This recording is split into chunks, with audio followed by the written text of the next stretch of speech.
So are pivot tables causing you problems? Layouts changing, weird formats, unpredictable data display?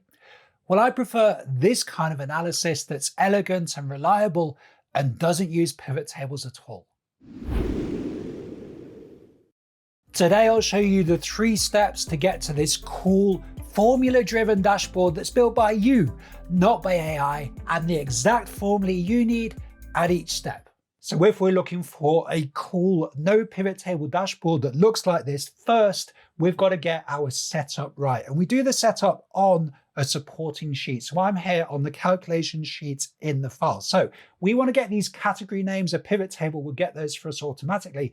How can we do it quickly and easily using Excel formulae? So let's get started with the unique formula. So I've just tabbed it in, open the brackets there, and then I'm going to click over to the data set. Which column are we interested in? We're interested in the department column. Now just take a second to note here, our data is tabulated, so we can make use of the table references in just a second. Control Shift down, the whole column is selected. I'm going to hit enter. Suddenly we've got our unique values appearing there, but there's more. We don't just want the values, we want the values sorted.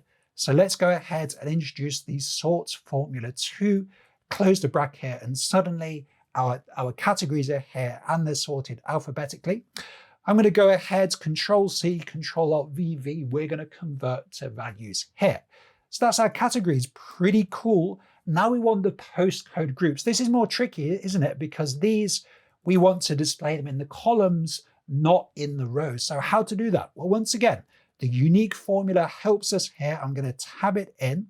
And then rather than clicking over to the data set, I'm going to make use of the fact we're working with a table. So I'm going to use the structured table references here, just tabbing them in with the tab key. I'm interested in postcode group. We can go ahead with the square brackets and the round brackets and enter. And we get the spill error. Why do we get the spill error? Because there's an entry down here that's stopping those formulae displaying. As with the categories, as with the department categories rather, we want these sorted, but we want one more step here, which is we need to transpose them. We want to display these in the columns, not in the rows. So I'm going to go ahead, always get the spelling wrong, don't you? Go ahead and transpose these, and I can see our postcode groups displaying beautifully there. Once again, Control C, Control Alt VV, and that converts to value. So this is how we can quickly get our categories from a data set with modern Excel formulae. But there's another benefit here of the formula-based approach. A problem I have, a pain point for me with pivot tables, is the totals. Where do the totals appear? They always appear at the bottom. You might say, Chris, that's normal for totals to appear at the bottom. Well, I prefer totals at the top. Total is an important summary information, or on the left of a data set rather than the right of the data set. So this is the setup I propose, is to have the total over on the left here. And this is the setup. We're now ready to move to the next step. With the setup complete, it's time to build the engine to drive this analysis, but how to do it with Excel formulae and without too much stress. So a big pivot table pain point for me and for many people is to have to interact with this field list. Yes, it's big, complicated, tricky to work with Excel formulae. We don't need to interact with it at all. So let's get back into the calculation sheet. I've gone ahead and calculated this average using the average ifs formula. We're going to put it together step by step now together. So we want the average. So let's go ahead and tab in the average ifs formula here. I'm paying very close attention to what Excel is asking for. Yes, these formulae get long, but if we work through them step by step, they don't need to be stressful. So the average range, well, that's in our table, of course, so I can tab in the table name, then the square bracket. What are we interested in? We're interested in commute times. So I'm going to use the arrow, tab in commute times, and we have our average range in there very deliberately, hitting the comma key, and we've moved on to the next component of the formula, which is the criteria range. So our first criteria is going to be the department. So let's go ahead, tab in the table name, the square bracket, tab in department, the square bracket, and the comma, and you can see Excel's asking for the next component, which is the criteria. So the criteria is the department name, which is over here. Now, there's something we need to bear in mind here. We can hit the F4 key. That gives us an absolute reference, but we need to do more than that because we want this reference to move across, but to hold that column. So how to do that to fix the column but not the row? You can hit the F4 key again and again. This is a partial absolute reference that will fix the column but not fix the row. Yes, putting these formulae together is great practice for those partial absolute reference using those dollar signs in Excel. So criteria range 2, once again, the name of the table. Tab it in, the square bracket, and which is our second criteria, it's the postcode group. I'm going to tab that in, the square bracket, and then where is that criteria? Where is it in our setup? It's just here. What do we need to do here? We need some kind of dollar sign action. Of course, I'm going to hit the F4 key twice, and you can see the dollar sign between the letter and the number. That means we're fixing the row. We're not fixing the column. So let's go ahead, close the bracket here. I've got a value of 7. Going to autofill right and then autofill down.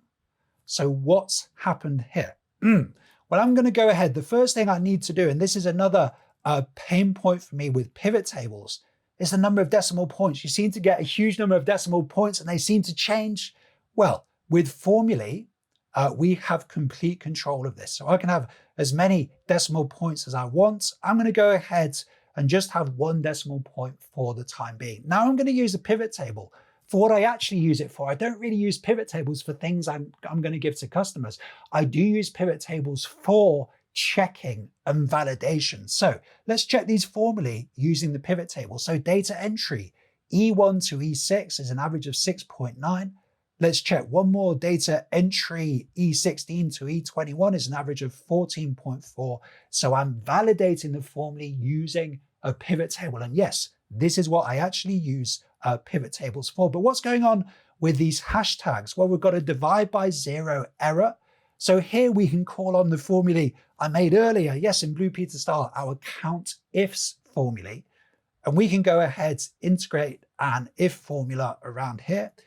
So if this value does appear in this category and this postcode group, so if it's more than 0, we want to do the formula stuff. And if not, we're going to just display a value of 0 there. And the if formula, once we copy these formulae across and down, Control R and Control D, we can see those zeros appearing. We've got rid of those divide by 0 errors. We've got the power of a pivot table using Excel formulae, and the engine that's going to drive this analysis is taking shape. So another pain point for me with pivot tables is just getting a single piece of information. Yeah, I just want to view one category. We could use a slicer to do that, but they take a lot of room. You could put a filter on your pivot table, but filters, they just take a lot of time to operate. But with a formula-based solution, you get something very quick and elegant like this. I just make a single selection and I can see the information coming through. So how to create this mechanism using Excel formulae? Of course, it's all about the calculation sheet, and it's about a formula we've seen many times over the years on the channel. One of my Excel secret weapons, Excel's D formulae, Excel's database formulae, D count, D sum, D average. We've done D count here. So let's go ahead and do the D average formula together here. So D average, I'm going to tab it in. We need the database. Where's our data? So we're benefiting, as always, from using a table. But there's something we need to remember here, which is we want to use all the data. So you go down to the bottom and hashtag all is the option we need here, the square bracket again, and then the comma, not the full stop, the comma. Excel's now asking for the field. What does the field mean? The field is the column number in the data set we want to perform the operation on. We want to get an average, and we want to use the 1, 2, 3, 4, 5, the 5th column in the data set, which is the commute time. So I'm going to go back to the calculation sheet, carefully remove the sheet reference. That isn't necessary, just the number 5 suffices here, and then comma again, and then the criteria. And this is the trickiest bit with the D formula. I think it puts a lot of people off the D formula. You need an area where you have the column headers that you want to work with some input. So I'm working with department and postcode group. They are inputted and the spelling is 100% accurate. Otherwise, the d-average formula isn't going to work. And then this area below, the row below, contains the inputs that I want to analyze. And you can see I've created a named range here. You can go ahead, download the download file and work this all out for yourself, of course. So d-average, IT, E26 to E31. I'm going to go back to the pivot table and use it to check my analysis. So IT E36 to E31, we have an average here of 33.73, and I've successfully validated our analysis here. So now we go back to the dashboard, we can go into average mode, and we can see working pretty well, apart from one situation where if we don't have any entries, we're going to get this divide by zero error. So how to avoid this? Well, we can call on our friend next door, the decount formula, and we can say, if there's no entries, then we just want to display a 0. So if this cell also has a name, it's a named range, equals 0, we just want to display 0. If not, we want to go into our d-average formula. We can go ahead, hit enter now, and we've now dealt with a situation where we don't have any entries. So we've got this beautiful 2-cell input mechanism, better than slicers, better than filters, and we're bringing these Excel formulae together to create the engine that's driving this beautiful Excel dashboard. So our engine is running nicely just on Excel formulae, but we're not showing much information to the user yet. So how to connect things to the dashboard? Let's take a look. Another pain point for me with pivot tables is viewing different measures in the same table. For example, we're currently looking at averages. What if we wanted to switch this to counts? Well, we've got to go down to the field list. We've got to go into this option and then to count. It's not really practicable for most people. With our formula-driven dashboard, it's as simple as changing a value in a cell. So what are the formulae, or the particular formula that makes this magic happen? Well, let's go ahead and build the formula now. Yes, the switch formula is kind of the modern version of Excel's if formula, more concise and powerful. So with switch, we're saying, look at this cell. And then if this cell contains a particular value, we're going to do one thing. If it contains another value, we're going to do something else. So if it contains calcs, we're going to go to our calculation sheet, which as you can see is doing a lot of legwork. Linked below is a video called How Consultants Build Excel Files, about the different sheets you need in a file to make the magic happen, as we're doing today. So we're interested in this cell here if we're in counts mode.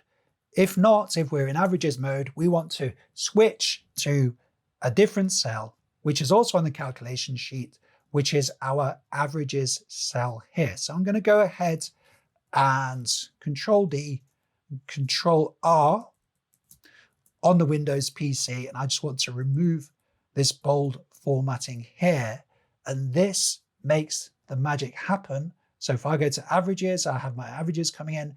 If I go to counts coming in, it's only because of the structure of the workbook working with this powerful Excel formula that's making the magic happen. Speaking of powerful Excel formulae, all of the formulae I use are listed on our Year of Your Excel Success cheat sheet. This is the companion to this year's campaign, the Year of Your Excel Success. This PDF is available for free to download. The link is below. What about conditional formatting? Now, I've temporarily removed the conditional formatting rules here. Yes, it's another bugbear of mine when working with pivot tables. The conditional formatting, yeah, it just doesn't seem to work too well. You know, I lose a bit of sleep at night if I've sent a customer something like that. So with our formula-based approach, it's just normal cells. So normal cell formatting, we can go ahead and select the cells we want to apply the conditional formatting to. Now for me, formatting is less is more is the rule. We're abiding pretty much by my one color scheme principle that I've talked about many times on the channel.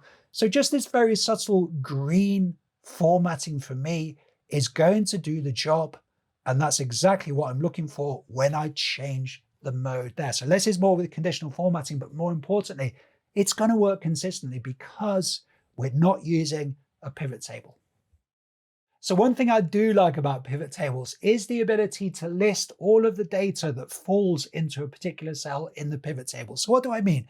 Well, I can take this cell here, data entry E01 to E06, double click it, and Excel is going to find all of the entries in the database that fall into those categories. I can see them listed out here. Now, that's pretty cool, but it's a little bit clunky, isn't it? To have those sheets generating in the file, it's not really a sustainable approach, although I do like the function. So what are the options using modern Excel formulae? I recommend the filter formula here. You can see I can change the value here and the data is going to be pulled through in a much more elegant way. So because of the structure of the worksheet, I've had to use multiple filter formula here. So let's build the final filter formula to bring through the commute time. So let's go ahead. Once again, tab the formula here. Now Excel is asking for an array.